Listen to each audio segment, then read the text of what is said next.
শেষ দৌড়ে বাজিমাত দেবেন্দ্রর। বিজেপির শীর্ষ সূত্র মারফত জানা যাচ্ছে, দেবেন্দ্র ফডনবিসের পক্ষে গিয়েছে দলীয় নেতৃত্বের সিদ্ধান্ত।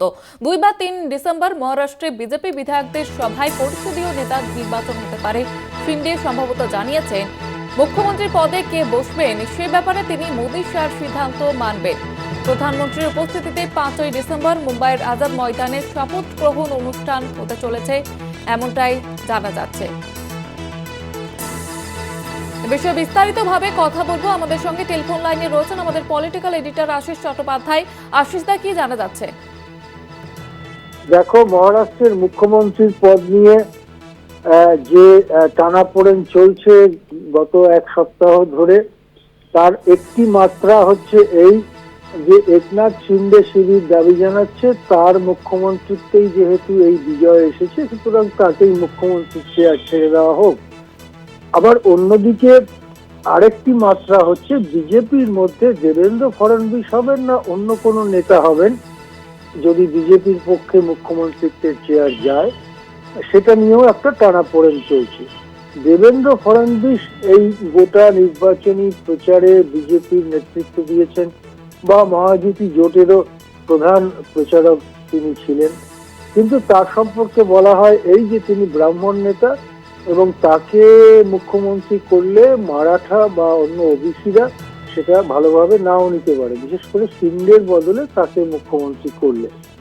এই টানাপোড়েন চলছেই এবং তার কোনো শেষ দেখা যাচ্ছে না। তবে সর্বশেষ যে পরিস্থিতি মহারাষ্ট্র থেকে জানা যাচ্ছে, বিজেপির শীর্ষ সূত্রগুলোই জানাচ্ছে যে নানা বিচার বিবেচনার পরে বিজেপি নেতৃত্ব সম্ভবত এই দেবেন্দ্র ফডনবিসের পক্ষেই রায় দিয়েছেন এবং দেবেন্দ্র ফডনবিসই মুখ্যমন্ত্রী হবেন বলে মোটামুটি এখন বোঝা যাচ্ছে।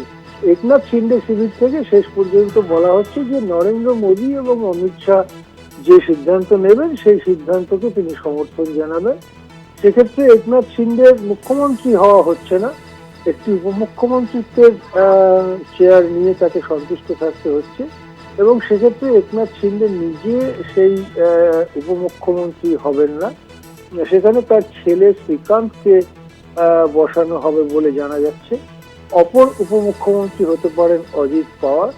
এরপরে রয়েছে দপ্তর বন্টন, অর্থাৎ গুরুত্বপূর্ণ দপ্তর, স্বরাষ্ট্র, অর্থ, রাজস্ব ইত্যাদি। এগুলো কার কাছে যাবে তা নিয়ে এখনো টানাপোড়েন অব্যাহত। আজ সোমবার এ নিয়ে বৈঠক হতে পারে 3 প্রধান নেতার, অর্থাৎ একনাথ শিন্ডে, দেবেন্দ্র ফডনবিস এবং অজিত পাওয়ারের আজ সোমবার বৈঠক হতে পারে। আজকে সোমবার অথবা আগামীকাল মঙ্গলবার বিজেপি পরিষদীয় দলের বৈঠক হতে পারে এবং সেখানে তাদের নেতা নির্বাচন হতে পারে।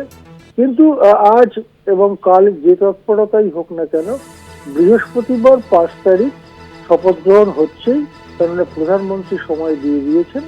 মুম্বাইয়ের আজাদ ময়দানে শপথ গ্রহণ অনুষ্ঠান হবে। ধন্যবাদ জানাবো আশিস দা। আমাদের সঙ্গে টেলিফোন লাইনে ছিলেন আমাদের পলিটিক্যাল এডিটর আশিস চট্টোপাধ্যায়।